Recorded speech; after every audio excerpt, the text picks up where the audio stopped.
We'll start the meeting with the Pledge of Allegiance. Pledge allegiance to the flag of the United States of America and to the republic for which it stands, one nation, under God, indivisible, with liberty and justice for all.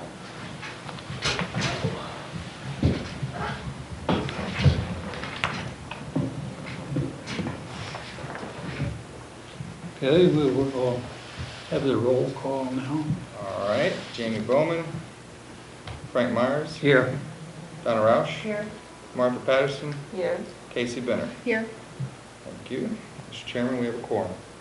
Okay.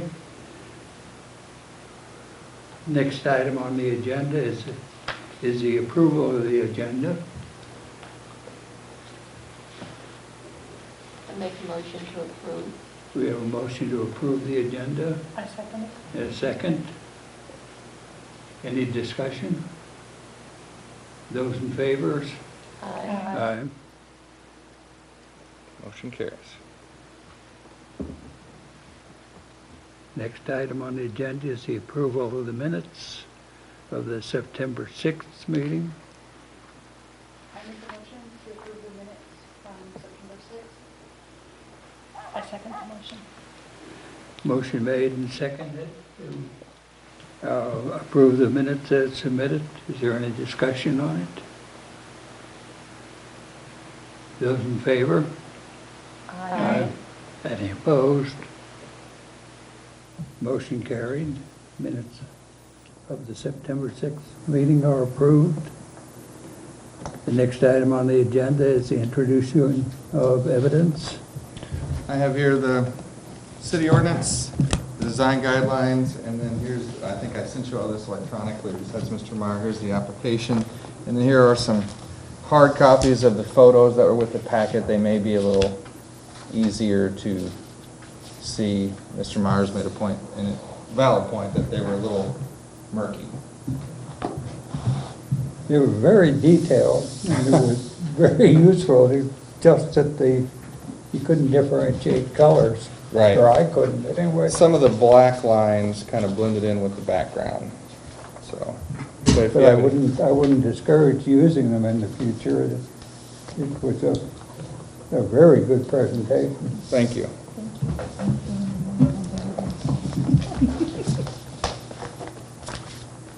Is there a motion to accept the evidence? I make a motion to accept the evidence. I'll second. Motion made and seconded to approve the evidence. All those in favor? Aye. Aye. Any opposed? Motion carried. Next item is old business. Nothing I'm aware of. We'll move on then to new business. We have the first case of fiscal year.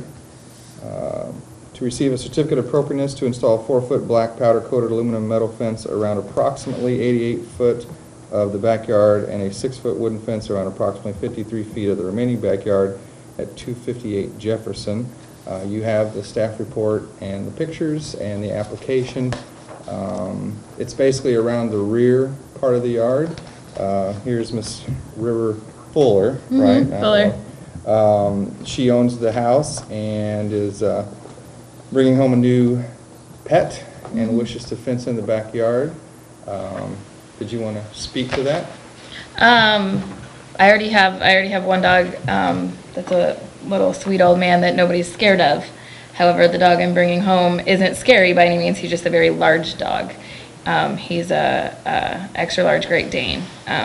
My adopted father just passed. It was his dog. I'm going to take the dog and let it live its last few years. He's 9 years old. Let him live his last few years out happy and being able to just soak up the sun with my other dog in the backyard. So I'd like to get a fence, obviously, and I don't want it to go all the way up to the front because I think it takes away from, you know, the historicness of the house and being able to view it and everything. And also having this massive head come over the fence that close to the sidewalk, probably not okay. So that's why I figured much further back is good. There's also a railing at the front of the property. There is. There's one single metal rail, and I know I can't really like change any of that stuff, but I didn't want to put anything up against there either, because I just don't think it would look good, so.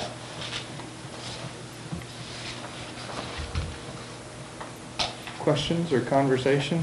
There'll be just this one section of fence from the house, the corner of the house over to the There'll be, driveway. no, there, one off each side of that. So from the corner of the house to the driveway to the edge of the garage will all be metal. And then the same from the corner of the house this way, all the way to even with the garage would be metal. And then just continue the privacy fence that's already there that my neighbors have. This Oh, one's a little okay. easier. So this will be the new metal fence. That's right. This will be a new wooden. Yeah. And the rest of this is existing except for the green, which will be replaced. This is, Yeah. The green is Okay. existing, it's just fallen over with their tree fell down on their fence and. If they anybody never else fixed needs it. that, I will bring it to you. will there be gates in the middle? Along the property line? Yes. Are you going to this is- install any gates? I figured I'd put a gate here and then a gate here at the front where it comes off the side of the house this way. Because otherwise it would just be a gate onto their property almost. Because he has, the Kunzels have stuff all right here. So even though it is my property, I don't want to make them move all their stuff. They have like a little fire pit and stuff. So I'm just gonna run it straight up the edge of kind of where the property started to come up. So it looks more in line with the fence. Because they have like some bushes and other stuff here too that are on my property, but they take care of them, so it's fine. I don't think we address the property rights in this fall. No, but it's she's just a- choosing to put yeah. it there. Yeah, I'm choosing to I leave it know on she my side is, for them. and, Yeah. He actually has his fence on his property line back here, but then it turns. But instead of making the fence go like that, I think Ms. Fuller wants to just take it straight out from the existing fence. Yeah, it looks better than that way, I think. I certainly have no objections. I'll make a motion to accept. I'll second it. You guys are awesome. Who was the second? I'm sorry. I'll second it. Ms. Patterson. Did either of you want, she's going to put a couple gates in there, so, okay. Actually, I can see some of it on. Oh, on the video up there? Mhm. Okay, is there any other discussion? I have one question though. Sure. What do you want me to do in the back, where it's all overgrown between my property and, the winery? Cause they have just like a wire fence that was back there that's kind of fallen over. And obviously you can't, I mean, the brush is so overgrown, you can't get in or out right there. What kind of fence can I put up there? Should I just continue the privacy fence? Or should I make it metal back there on that small piece? So what she's asking, I'm going to run it by you all. Back here where I have this solid red line, there is a gap between two buildings. Yeah. It's probably 6 foot, maybe 10 foot. And I'm going to address the buildings with the property owners. Okay. Okay? But besides that, there is an existing fence there, but it's a few pieces of wire and maybe some like stakes in the ground possibly. Yeah, there's some stakes. And she wants to know, I wasn't for sure what she was going to do there, and she was out of town at the time, if she could go ahead and put wood or metal there, as long I as would it's okay. think whatever she wants, because in the back, you can have whatever you want. Okay. And there's already the wood privacy fence on all the rest of the corners back there. It's just that one little spot that is the winery that Whatever's is best just falling for down. you. Cool, I awesome. think it's the same thing on, right by Mr. Kaiser's property, it turns, and there's a small little gap right there. Yeah, So, same thing. yep, Either yep. way. Yeah, same thing. Well, if it's between two buildings, something that's compatible with the two buildings. Cool, That's about the best you can do. Okay. perfect. That's it? Any other questions or concerns? If there are no other questions, we'll entertain a motion. Ms. Roush motioned and Ms. Patterson seconded. All those in favor? Aye. Any opposed? None. Motion carries. Motion carries. So, we have one more thing to discuss, but I have a certificate Okay. of appropriateness that I can deliver to you, or you can sit here for a few minutes. We won't be long. I'll hang out. Okay. It's cool. I just wanted to let you know in case you had something to go. No, thank you.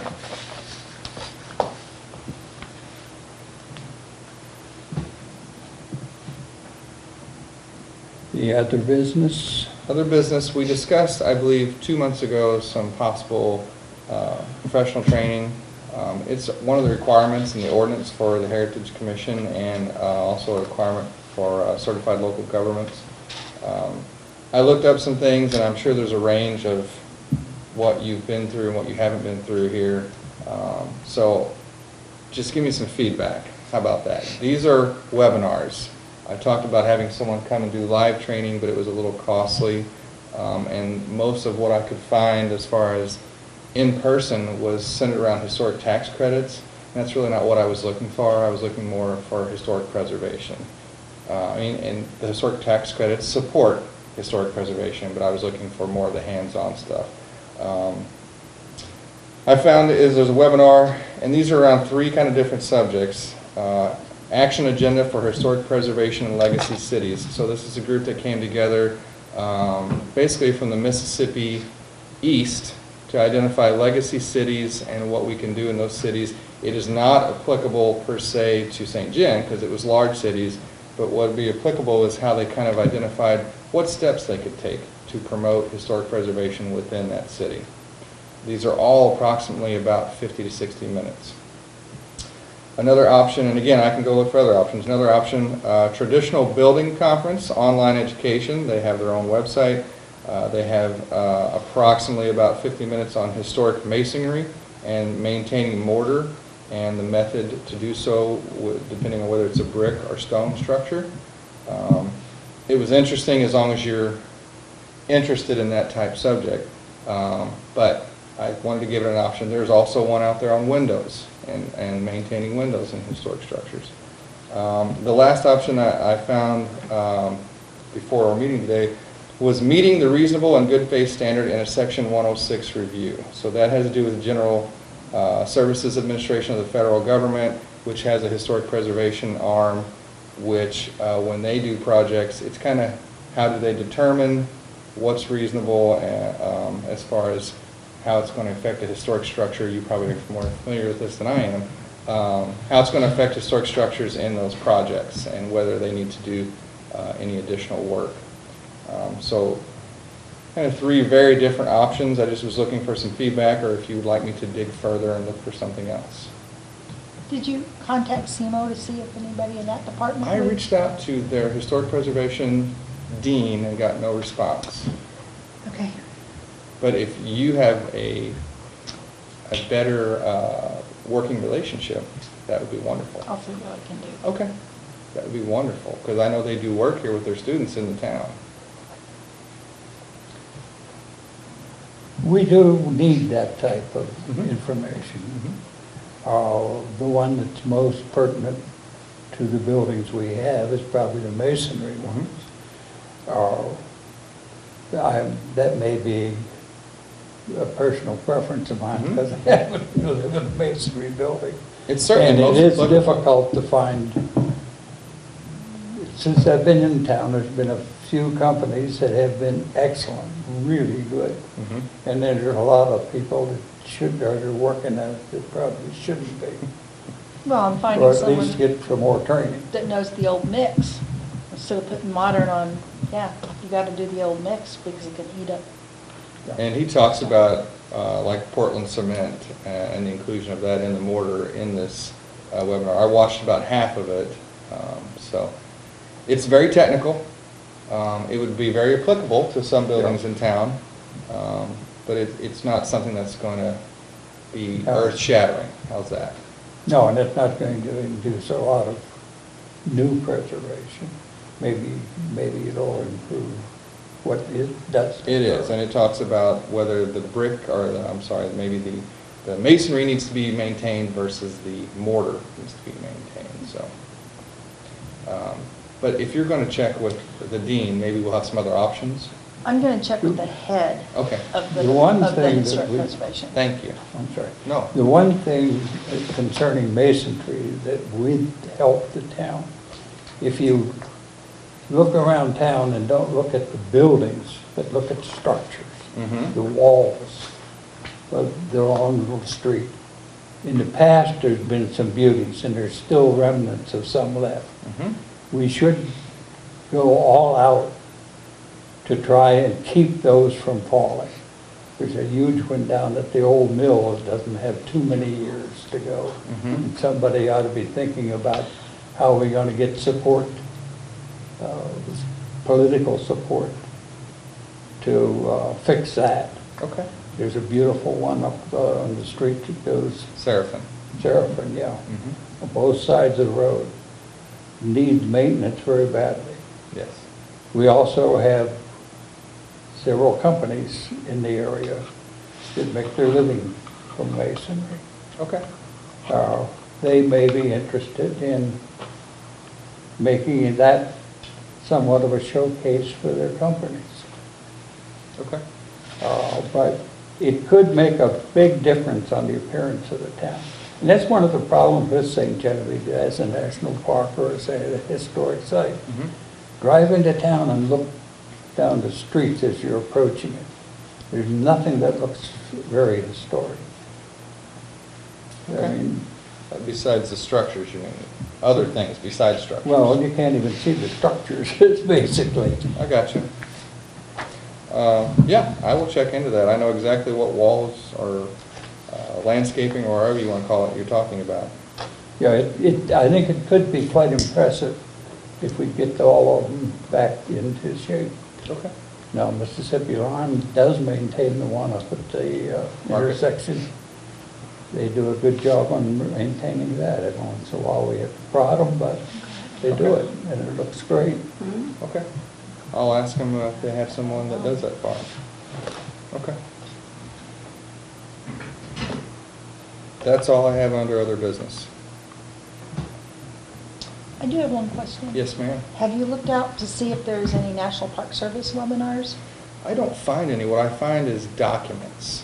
Okay, their pamphlets. all Technical those preservation technical- documents and like how-to documents. Because I know sometimes they do, but I don't know if we have access. But maybe now that we've got this partnership thing, we Yeah. could check on that. I will find out. I'm sure we will be in touch with National Park Service. Actually, I have to call Let's Tim hope. tomorrow, so remind me. Okay. All right, thank you.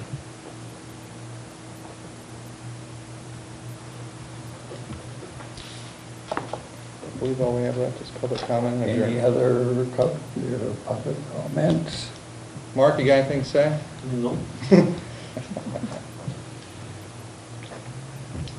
In that case, we will adjourn.